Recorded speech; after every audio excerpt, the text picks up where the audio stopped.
பிஸ்மில்லாஹிர்ரஹ்மானிர்ரஹீம். அளவற்ற அல்லாஹ்வின் நிகரற்ற அன்புடையவனாகிய அல்லாஹ்வின் திருப்பெயரால் ஆரம்பம் செய்கின்றேன். குர்ஆன் ஷரீஃபில் கிட்டத்தட்ட 33 இடங்களில் ஜின் ஒருமை, ஜின்னா பன்மை என ஜின்களை பற்றி குறிப்பிடப்படுகிறது. இவ்வுலகில் மனிதர்களை படைப்பதற்கு முன்பே ஜின்களை அல்லாஹ் படைத்து விட்டார். மனிதர்களுக்கு முன்பு அவைதான் பூமியில் குடியிருந்தன. வலகத் ஹலக்னல் இன்சான மின் ஸல்ஸாலின் மின் ஹமஇன் மஸ்னூன் வல் ஜான்ன ஹலக்னாஹு மின் கப்லு மின் நாரிஸ் ஸமூம். ஓசை தரக்கூடிய கருப்பான களிமண்ணால் மனிதனை நிச்சயமாக நாமே படைத்தோம். அதற்கு முன்னர் ஜானை, ஜின்களின் மூலப்பிதாவை கடிய சூடுள்ள நெருப்பிலிருந்து நாம் படைத்தோம் என்று அல்லாஹ் குர்ஆனில் கூறுகிறார். அரபியில் ஜின் என்ற சொல்லுக்கு மறைவாக இருக்கக்கூடியது என்பது பொருளாகும். ஜின்களை ஏன் அல்லாஹ் மனிதர்களின் கண்களை விட்டு மறைவாக்கி வைத்தார்? அவைகளை மனிதர்களின் கண்களுக்கு தெரிய வைப்பதால் எவ்வித பிரயோஜனமும் இல்லை என்பதால் அவ்வாறு மறைவாக்கினார். களிமண்ணிலிருந்து மனிதர்களும் நெருப்பிலிருந்து ஜின்களும் படைக்கப்பட்டிருந்தாலும் இரண்டு இனத்தையும் படைத்ததின் நோக்கம் ஒன்றுதான் என்று அல்லாஹ் குர்ஆனில் கூறுகிறார். அமா ஹலக்துல் ஜின்ன வல் இன்ஸ இல்லா லியஅ்புதூன். இன்னும் ஜின்களையும் மனிதர்களையும் அவர்கள் என்னை வணங்குவதற்காக வேண்டி நான் படைக்கவில்லை என்று அல்லாஹ் குர்ஆனின் மூலம் தெரிவிக்கின்றார். மனிதர்களில் எவ்வாறு ஆண்கள், பெண்கள், குழந்தைகள், முஸ்லிம்கள், காஃபிர்கள் என்ற வித்தியாசம் இருக்கிறதோ அதுபோன்று ஜின்களிலும் உண்டு. மனிதர்கள் பருவ வயதை அடைந்தால் அவர்களுக்கு எவ்வாறு தொழுகை போன்ற வணக்க வழிபாடுகள் கடமையாகிறதோ அதுபோலவே அவைகளுக்கும் பருவ வயதில் அவை கடமையாகிறது. நல்லவர்களுக்கு சொர்க்கம், தீயவர்களுக்கு நரகம் என்பது ஜின்களுக்கும் பொதுவானது. நெருப்பின் மூலதனத்தால் படைக்கப்பட்ட ஜின்கள் நரக நெருப்பை எவ்வாறு உணர்வார்கள்? அவர்களும் அந்த வேதனையை உணர்வார்கள் தான். களிமண் மனிதனுடைய மூலப்பொருளாக இருந்தாலும் களிமண்ணால் தாக்குகிற போது மனிதனுக்கு வலிப்பதில்லையா? எனவே நெருப்பின் வேதனை அவர்களையும் வேதனை செய்யும். மனிதன், நாய், பன்றி உட்பட எல்லா உயிரினங்களின் தோற்றங்களிலும் ஜின்கள் உருவெடுத்து வருவார்கள். மலக்குகள் மட்டுமே நாய், பன்றியின் உருவத்தில் உருவெடுத்து வரமாட்டார்கள்.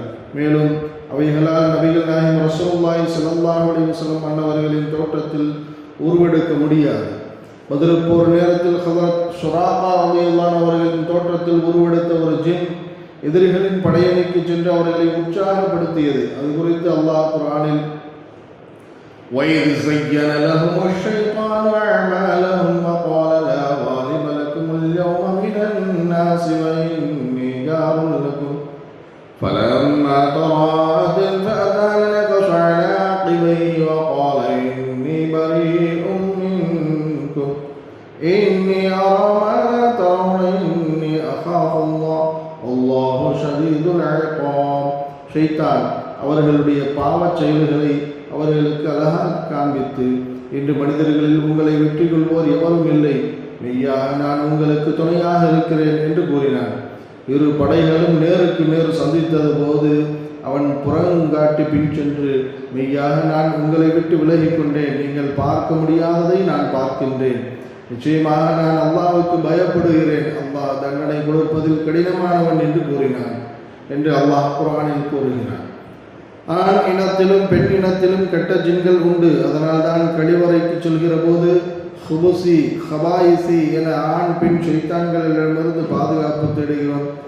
நல்ல நிலையில் உள்ளவரை ஜின்கள் என்ற பெயரை பெறுபவை கெட்ட நிலைக்கு சென்று விட்டால் ஷைத்தான் என்ற பெயர் பெற்றுவிடுகிறது.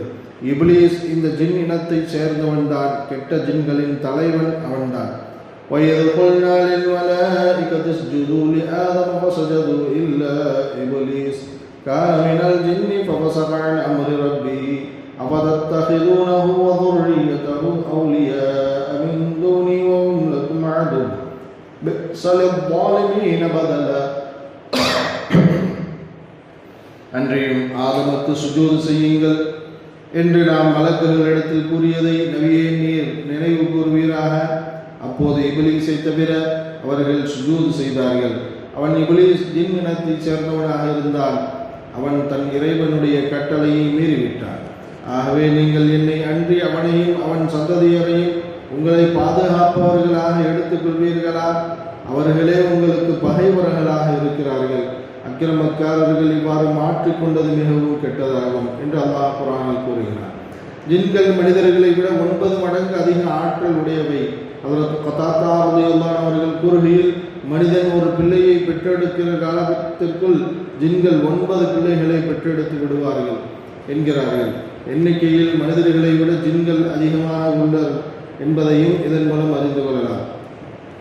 ஜின்களின் உணவு மனிதர்கள் சாப்பிட்டு விட்டு போடுகிற இறைச்சியின் எலும்புகள்தான் அவைகளின் உணவாகும். அதனால்தான் மலர்ஜலம் கழித்து சுத்தம் செய்கிற போது எலும்புகளை கொண்டு சுத்தம் செய்வது மார்க்கத்தில் தடை செய்யப்பட்டுள்ளது.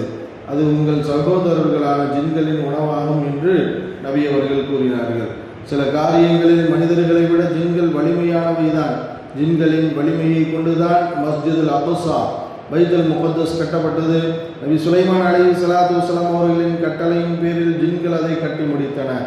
பல்கிஸ் ராணியின் சிம்மாசனத்தை யமன் தேசத்திலிருந்து பலஸ்தீனத்துக்கு விரைவாக கொண்டு வருவது யார் என்று நபி சுலைமான் அலைஹிஸ்ஸலாத்து வஸ்ஸலாம் அவர்கள் தமது அரசவையில் கேட்டபோது அங்கிருந்த ஜின் தான் முதலில் எழுந்து இந்த அவை முடிவதற்குள் நான் அதை கொண்டு வருகிறேன் என்று கூறியது. قال يا أيها الملأ أيكم يأتيني بعرشها قبل أن يأتوني مسلمين قال عفريت من الجن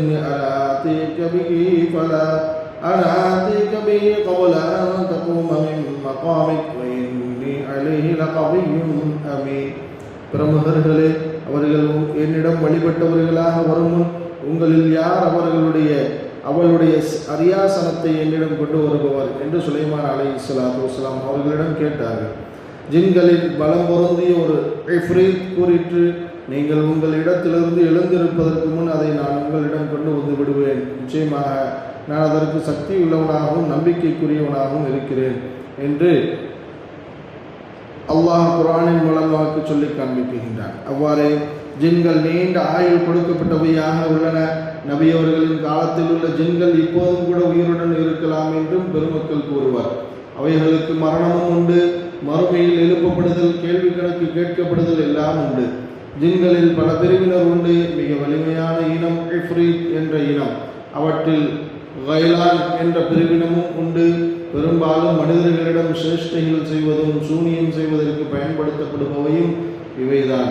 இது போன்ற ஜின்களினால் சில விதமான கெடுதல்கள் மனிதர்களுக்கு ஏற்படுவது உண்மைதான்.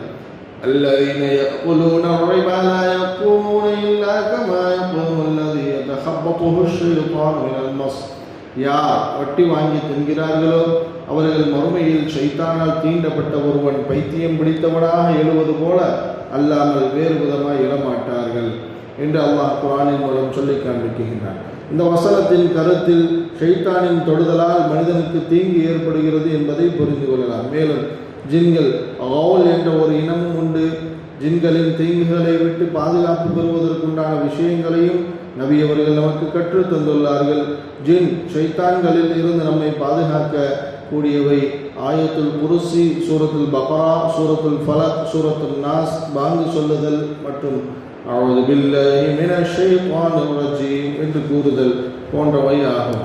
ஹஜ்ரத் இப்னு மஸ்ஊத் ரலியல்லாஹு அவர்கள் கூறுகிறார்கள், ஒரு முறை ஒரு சஹாபிக்கும் ஜின்னுக்கும் இடையில் மல்யுத்தம் நடைபெற்றது.